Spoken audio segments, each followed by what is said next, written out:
February 3rd, 1944. South Pacific, over the waters off Rabaul. The Corsair is already bleeding speed.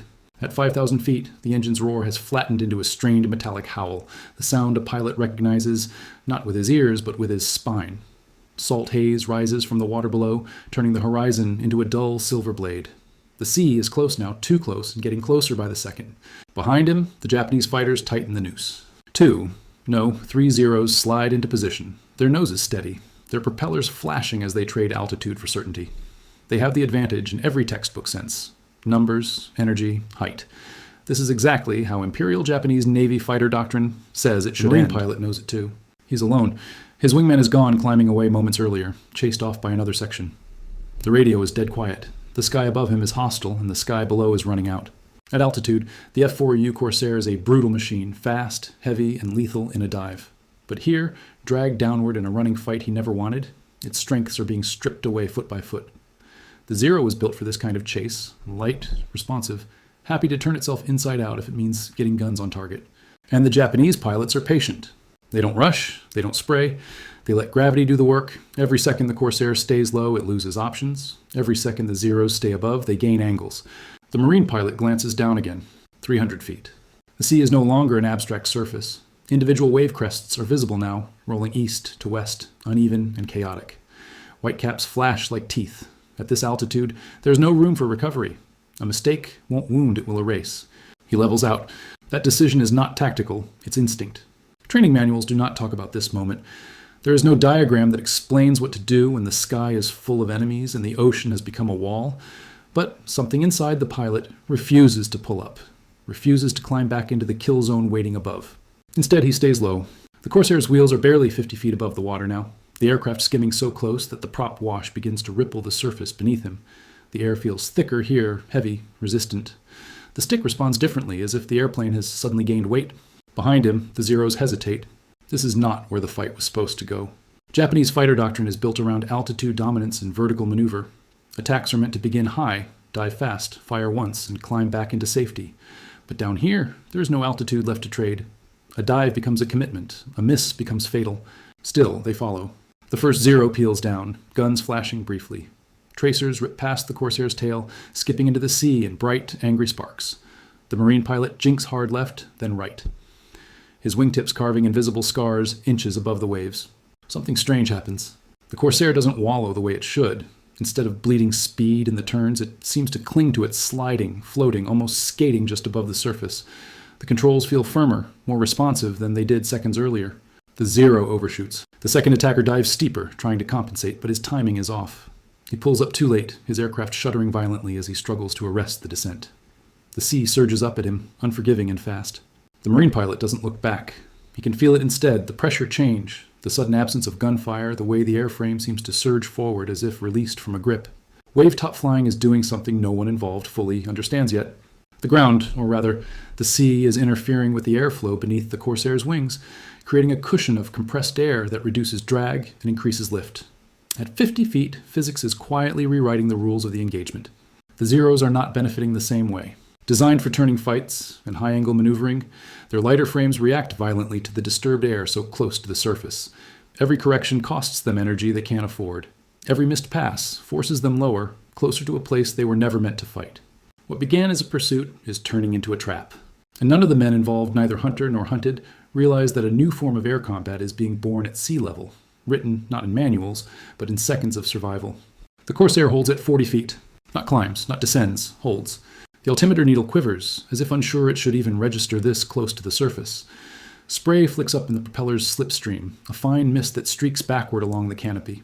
The Marine pilot keeps his eyes locked forward, scanning the thin line where sea meets sky, because looking back now would be a mistake. Behind him, the fight is unraveling. The first Zero that overshot tries to recover by climbing, but the climb is shallow, an anemic pull that bleeds speed faster than it gains safety. The pilot realizes it instantly. Down here, there is no vertical room to fix an error. The ocean has flattened the battlefield into a knife-edge plane. The second Zero commits harder. He dives steeper, trying to compress the angle, trying to make the shot count. His nose drops below the Corsair's tail for a heartbeat. Too much, and the aircraft slams into the disturbed air over the waves. The wings shudder. The sight picture breaks apart. The Marine pilot snaps the stick left, then right, a violent jink that would have stalled him moments earlier at altitude. Instead, the Corsair surges, skimming sideways with a strange, buoyant authority. The airplane feels faster here, not slower, as if the sea itself is pushing it along. This is ground effect, but no one calls it that yet. The Zero fires anyway. Tracers rake the water, stitching bright lines that skip and vanish. One round clips a wave crest and detonates in a useless flash. Another Zero pulls in behind, but he's too close now, his propeller biting at turbulent air, his controls growing heavy. The geometry has collapsed. At altitude, pursuit curves are predictable. Speed, angle, and energy behave like numbers on a chalkboard. But at wave height, every movement is distorted. The Corsair's turns are flatter, wider, harder to lead. The Zero's dives are steeper, riskier, unrecoverable if misjudged by even a fraction of a second. The Japanese pilots begin to hesitate, and hesitation kills momentum. The Marine pilot senses it. He doesn't know why his aircraft feels suddenly alive, but he knows one thing with absolute clarity. Staying low is keeping him alive. So he presses it. He drags the Corsair even lower. 20 feet now? The waves rush beneath him in a blur of dark blue and white foam. The aircraft's shadow flickers across the surface, stretched and distorted. The engine note deepens, smoother, almost relieved, as drag drops and the airframe settles into the cushion hugging the sea. Another Zero dives. This one stays back, trying to fire from longer range. The rounds fall short, splashing harmlessly behind the Corsair. To close the distance, he has to come lower, and the moment he does, the same thing happens. Control stiffness, visual distortion, a terrifying lack of margin. He pulls up too late. The Zero misses the Corsair completely and rockets past, his wingtips missing the water by feet. The pilot yanks back on the stick, desperate, the aircraft shuddering as it claws for air that isn't there. The Marine pilot doesn't see the impact. He hears it. A deep, hollow crack carries across the water, followed by a plume of spray and debris that rises briefly and then collapses back into the sea. The sound is not dramatic. It's final. The remaining Zeros break off, not upward-outward. They climb away at shallow angles, regrouping higher, circling warily, as if the ocean itself has become hostile territory. They make no further attempts to dive. The pursuit is over. For a long moment, the Corsair flies alone at sea level, the only movement the relentless pulse of the engine and the endless procession of waves beneath him. The Marine pilot's hands are shaking now. The adrenaline hits, late, heavy, as his breathing finally catches up with reality. Only now does he begin to climb. Slowly, carefully, reluctantly. As altitude returns, the Corsair feels normal again, less buoyant, more demanding. The strained protection fades, replaced by the familiar laws of air combat. When he finally levels out at a few thousand feet, Rabaul is a distant smudge behind him, the sky empty. He has no idea what just happened. Back at base, the debrief is short. The pilot describes being chased to sea level. He describes violent jinking. He mentions that the Zeros seemed unable to follow effectively. There is no language yet for what he experienced, only a rough acknowledgement that something unusual occurred. But intelligence officers are listening. So are flight instructors. So are engineers who understand airflow, even if they haven't seen it weaponized like this before. Gun camera film is reviewed frame by frame. Attack runs are measured. Missed distances are noted. A pattern begins to emerge. Chasing a fighter to sea level does not guarantee a kill. In some cases, it does the opposite. And quietly, without a name, without attribution, a deadly new survival tactic begins to take shape inside the machinery of war. The war does not pause to reflect. While the Corsair pilot's mission report is filed and archived, the air war over Rabaul grinds on with brutal regularity. Fighters rise at dawn. They burn fuel, burn men, and fall back into the sea or the jungle. Losses remain high. Pilots continue to die in seconds-long mistakes that no training syllabus can fully prevent. But something subtle has changed. In ready rooms and briefing huts across the South Pacific, certain stories begin circulating not as official guidance, but as warnings and half-remembered lessons. Pilots talk about Zeros overshooting at low altitude, about diving attackers losing control near the water, about staying alive by refusing to climb. No one calls it a tactic yet. The intelligence section at the base outside Rabaul pins gun camera stills to cork boards. Thin, grease pencil lines mark trajectories, missed distances, angles of attack. The frames from the sea level chase stand out immediately. The Japanese fighters are too close, too fast, their firing windows collapsing as the geometry breaks down. Engineers recognize the physics, even if the pilots don't. At low altitude, the compressed airflow between wing and surface reduces induced drag. Lift increases, control response changes. The effect is strongest in heavier, faster aircraft like the F-4U Corsair. Lighter fighters, optimized for turning at altitude, suffer instead from turbulence and control saturation. What saved one pilot was not luck. It was aerodynamics. The findings do not become a memo. They become something more dangerous, a quiet adjustment in how experienced pilots teach new ones. Instructors stop discouraging low-level flight as aggressively as before. They add a sentence here, a warning there. If you're dragged down, one lieutenant tells a room of replacements, don't panic. The water can work for you if you respect it. By mid-1944, similar encounters are being reported elsewhere in the Pacific, over the Bismarck Sea, near the Solomons, along resupply routes where fighters drop low to escape pursuit. The outcomes repeat. Attackers overshoot, firing solutions collapse, and chasing fighters suffer disproportionate losses. The Japanese begin to notice too. Imperial Navy after-action reports start referencing dangerous low-altitude pursuits. Pilots are warned against prolonged dives to wave height. But doctrine is slow to change, and the Zero's design leaves little margin for error near the surface. The very traits that made it deadly in 1942 now betray it. The tactic spreads without a name. It is never formalized as ground effect evasion. It doesn't appear in bold type or diagrams. It exists as instinct sharpened by experience, passed from pilot to pilot in the only currency that matters survival. Years later, long after Rabaul has fallen and the Pacific War has ended, the lesson remains. Modern air combat training still teaches respect for ground effect, low-altitude energy retention, and the dangers of chasing an enemy into constrained vertical space. The Marine pilot never knows his moment of desperation helped shape that doctrine. To him, it was just a choice made at 40 feet above the sea, with no sky left to climb into. But history remembers differently. Sometimes, the most lethal tactics are not invented in classrooms or laboratories. They are born when a man refuses to die the way he is supposed to, and the enemy follows him into physics they do not understand. By late February 1944, the sky over the Bismarck Sea has developed a memory. Pilots feel it before they understand it. The moment a chase descends below 500 feet, something inside experienced aviators tightens not fear, but calculation. They've seen this movie before, even if no one has given it a title. A Corsair from a different squadron. This one flying bomber escort finds himself in the same geometry weeks later. A Japanese section dives on him from above, clean and disciplined. The first pass is textbook, the second is aggressive, the third goes wrong. Dragged down and out over open water, the Marine pilot refuses to climb. He remembers a debrief he barely paid attention to. Remembers someone saying, "Don't fight the ocean." He skims the waves. The Zero behind him overshoots so violently that the Corsair pilot briefly loses sight of it entirely, only to watch it flash past in peripheral vision, its fuselage filling the canopy for an instant before vanishing forward. That Zero does not recover. No one celebrates the kill. There is no firing solution, no burst of .50 caliber tracers. The ocean simply reaches up and ends the pursuit. By March, intelligence officers stop treating these reports as anomalies. They line them up. Different pilots, different units, same outcome. Chases to sea level are failing. Worse, they are reversing lethality. The pursuer is now at greater risk than the pursued. Japanese pilots begin breaking off earlier. Some refuse to follow at all, others commit anyway and do not return.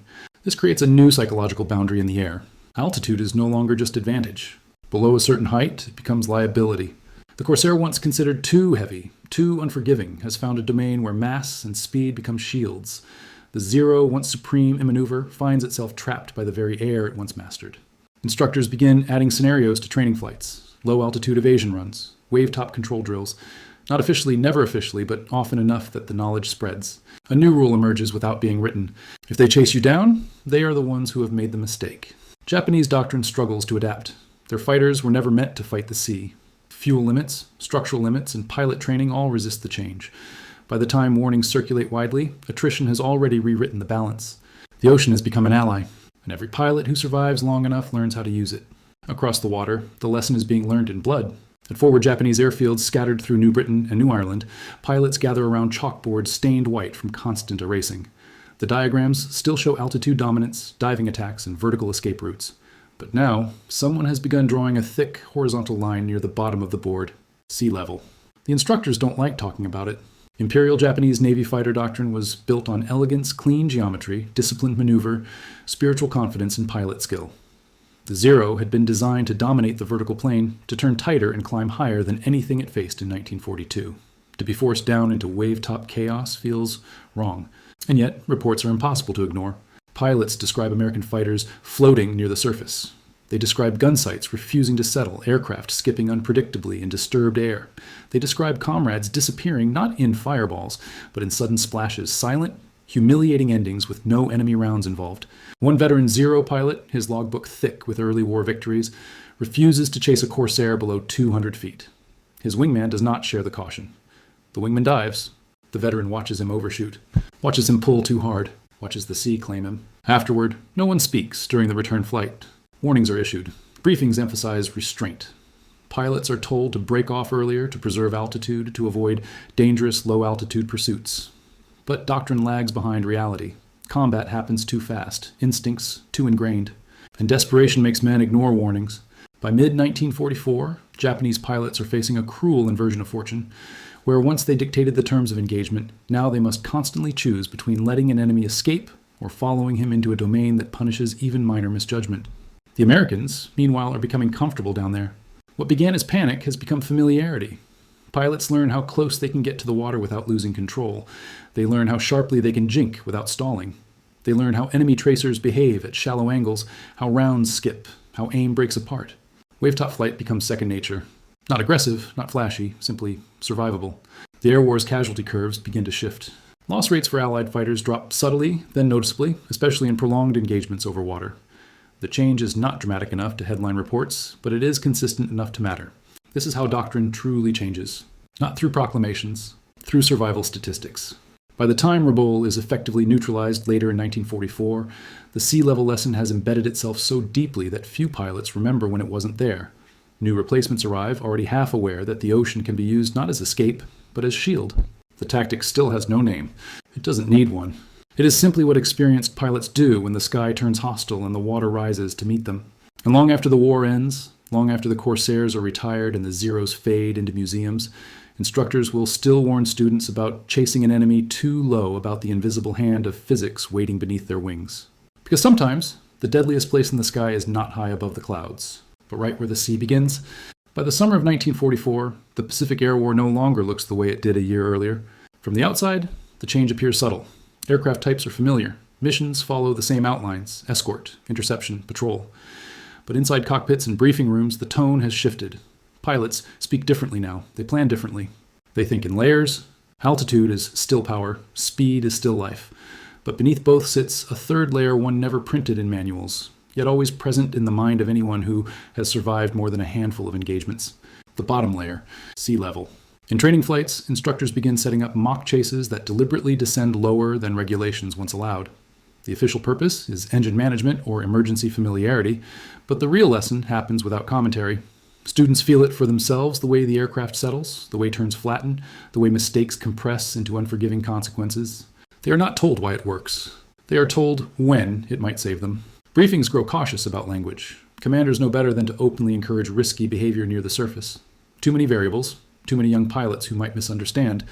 But when veterans speak privately, the message is consistent. If they push you down, one says quietly, tapping the table for emphasis, don't rush back up. Combat reports are scrubbed of emotion, but patterns still emerge. Engagements that descend to wave height increasingly end without Allied losses. Japanese fighters break off sooner. Attacks lose coherence. The ocean absorbs mistakes mercilessly. In one escort mission over open water, a flight leader explicitly orders his section not to pursue a diving zero below 100 feet. The order feels strange, counterintuitive to years of training, but no one argues. Everyone in the formation has heard what happens down there. The zero escapes. No one dies. That, too, is a lesson. As American air superiority solidifies, the tactics role evolves. What began as last-ditch survival becomes a controlled defensive option. Pilots use it to disengage, to draw attackers low and force separation, to buy time for fuel or reinforcements. It is not glamorous. It is effective. Meanwhile, engineers back home fold the data into post-war analysis. They study lift coefficients, control authority, induced drag. They compare aircraft designs. Heavier fighters consistently benefit more from ground effect. Lighter, high-aspect designs suffer instability. The conclusions are clinical, but the implications are profound. Future fighters will be designed with these regimes in mind. Training syllabi will emphasize energy awareness across the full vertical envelope, and one warning will appear again and again in different forms. Do not pursue blindly into low-altitude ground effect. The lesson that began off Rabaul has escaped the Pacific. It has entered aviation itself, yet no medal is awarded for its discovery. No report bears a pilot's name. The Marine who first rode the waves to survive finishes the war, rotates home, and eventually fades into civilian life. His logbook records another mission, another safe landing. History rarely honors moments like that. But every time a fighter pilot lives because an enemy misjudges the space near the surface, every time a chase collapses, not in gunfire, but in geometry, that moment echoes again. A reminder that war is not only shaped by weapons, but by the invisible rules of the air itself. When the Pacific War ends, it does not end cleanly. Airfields empty slowly. Aircraft are ferried home or pushed into coral revetments to rust. Pilots scatter some into airlines, some into test programs, some into quiet lives where the sky is something they only visit in dreams. but the lessons stay. In post-war analysis rooms, officers reconstruct engagements without urgency now. No scrambling alarms, no ticking clocks. Just chalk, slide rules, and an uncomfortable truth emerging from the data. Many pilots survived not because they fought better, but because they refused to fight the way doctrine expected. Low-altitude evasion becomes a formal subject. Not dramatic, not emphasized, but present. Instructors talk about energy traps, about vertical denial, about environmental geometry. New terms replace old instincts, but the core idea remains unchanged. The surface matters. Jet aircraft enter service, and the lesson only grows sharper. At higher speeds, ground effect becomes more pronounced and more dangerous. Instructors warn students that the same phenomenon that once saved Corsair pilots can just as easily kill a jet pilot who misjudges it. The warning is blunt. Do not chase low unless you understand what you are trading away. Somewhere in the archives, the Rabaul gun camera film still exists, grainy, black and white, shaking slightly as the Corsair Jinx inches above the waves. The Zero overshoots. The splash is barely visible, but unmistakable. No caption explains it. None is needed. Modern fighter training still echoes the same truth. Simulators model it, instructors emphasize it, tactical manuals acknowledge it without drama. The ocean, or the ground, remains an active participant in air combat, shaping outcomes long after weapons fall silent. The Marine pilot's name is rarely spoken now. His moment survives only as data, folded into doctrine, passed on without ceremony. But that is how real tactics are born. Not in strategy rooms, not in laboratories. They are born when someone, cornered by death, listens to instinct and accidentally forces the enemy to fight physics itself. The sea did not fire a shot, yet it changed the war.